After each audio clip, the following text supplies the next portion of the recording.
no, not really, Tone. You know, it's a win and it's great and we'll take it and we'll enjoy it. But, you know, it's we can be better. There's some areas in our game we need to improve on and we'll keep working on that. And, I mean, no doubt we'll enjoy the win. You know, that was a very pleasing win, a very gutsy win at times too. So we'll enjoy that. But, you know, it's hopefully that one thing it does solve and might give us a bit more confidence, which, you know, sometimes we've been lacking and hopefully we can build on that.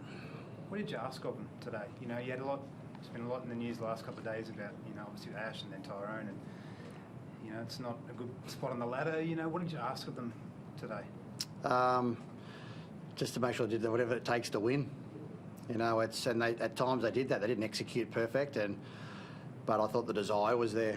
You know, they showed that they wanted to win. You know, and we've had some discussions, you know, at different times about, you know, I see how hard they've been hurting after a loss in the sheds. You know, last week was a tough one. You know, when Elite grabbed it at the end, and they were hurting at the end of the game last week, and we basically said that enough's enough. You know, drew a bit of a line in the sand. We need to start putting the effort in and working harder for each other and doing whatever it takes to grind out a win. You know, it wasn't pretty, and you know, Gordy's article that he wrote in today's paper, I think, was pretty well close to the mark. Just go out there and grind and scrap and do whatever you need to do to try and get the win, and that's sort of what the message we've been driving throughout the week anyway.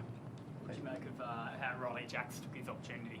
Yeah, I thought Riley was really good. You know, I thought he really took it to the line. I thought in that first half there, especially when we did our shapes, we looked like we were really questioning the Broncos' defensive line, and that helps if you got halves that are willing to go right to the line and take a little bit of a hit. And I thought Riley did that well today. And, you know, I thought he defended really well. I thought he did a really good job.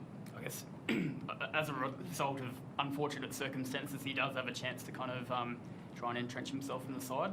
Yeah, it does. You know, he's got the opportunity there to make that spot his own. Like he came to the Gold Coast this year for an opportunity. You know, he felt that there was a good chance to get an opportunity at the Titans, and when I spoke to him about signing it at the Gold Coast, I said, mate, I'll give you your crack. You'll get your chance, you know. And I spoke to him, you know, during the week when I told him he was playing, and I said, mate, here's your opportunity. I promised you I'd give you a crack at some stage. And he's been biding his time. He's been doing a good job back at Tweed. He's been, like I said, I signed him because he's been in a really good system, been probably under one of the best coaches in the game, and, you know, been playing alongside some of the best players in the game. So he's a smart footballer. I knew he'd do a job, and, you know, he grabbed his opportunity. It's hard to talk about it after a win, but what is the situation with Tyrone? Does he come talk to you about it at all? Or Tyrone? Peachy? No, I haven't spoken to Tyrone about any of that. So was it news to you? No, it wasn't news. Look, I know I haven't spoken to Tyrone or his management. You know, I'm leaving that to Mel to deal with Tyrone and his management. And, you know, at the end of the day, I don't know myself what's exactly going on or what the details are behind it. I'm focused on coaching the footy team. Tyrone played well today. That's all I'm focused on him as a player. And I know Mal's working with his management to sort out any little issues that there may or may not be. You mentioned last week you could have used a goal kicker. You've probably found one there in Tyrone Roberts as well. Great all-round game. He did some practice this week. He hasn't been practicing. Last week he got thrown in there at the deep end, hadn't done any practice. So, you know, he's been practicing. He's a more than capable goal kicker, Tyrone, and I thought he obviously nailed him pretty well today. Did Jay well typify, I guess, what you asked about everyone today? That it wasn't pretty sometimes of what he did, but he came up with some really big plays at important times and just never gave up the whole 80 minutes. No, he didn't. He did a really good job. Well, he was hurting about missing out of Origin, and I think his form over the last few weeks has probably shown that. But, you know, you see so many players drop their lip and sulk, and they go the other way when they have some disappointment, when they receive some disappointment. But Wall's not that. He's like I said last week in my press conference, he handles adversity really well. I've never seen a player that, you know, with things going on, outside noise, he can block it out and put in a performance like he does. And, you know, it doesn't surprise me. You know, it didn't surprise me last week. It didn't surprise me today.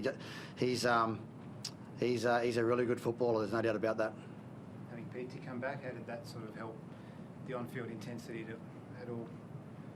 Yeah, it seemed to work all right. We got the win, so it seemed to work okay. And, you know, Petey brings a bit of that accountability to the team. He holds players accountable.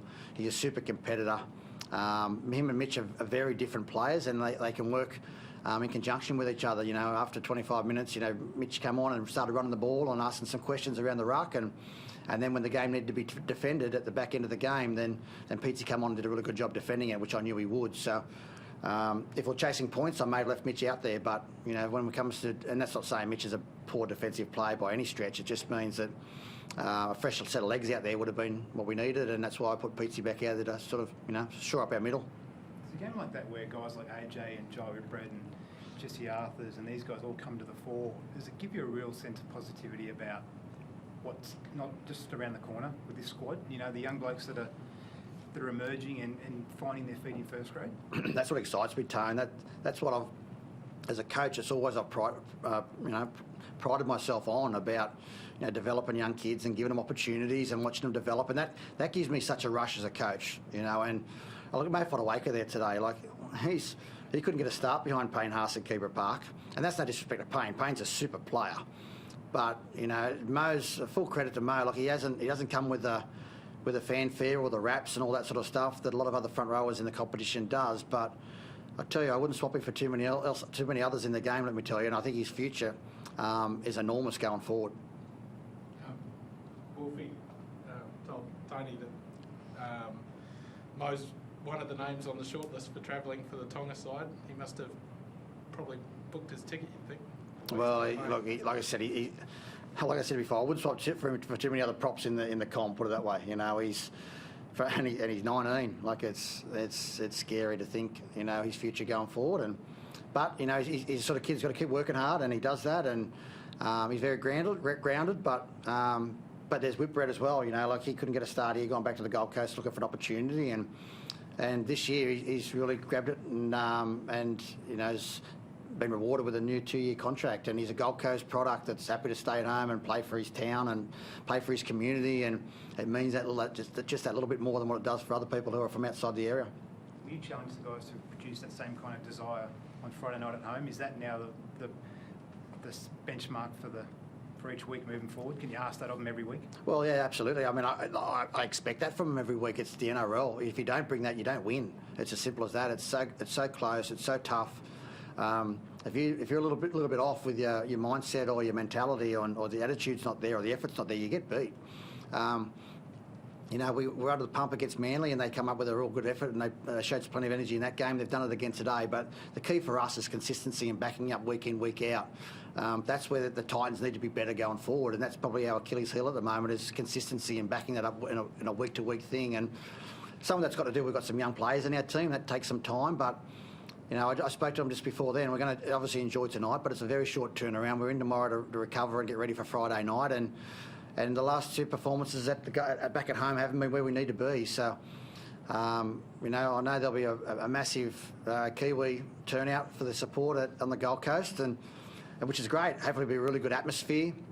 We haven't had a lot of success against the Kiwis at home, although we had a win there last year. So, but they're stinging a little bit after the last few weeks of the performance they've had. So we're under no illusions. It's going to be a really tough game. They got a lot of strike, but we'll enjoy today first and start worrying about the Kiwis or New Zealand side tomorrow.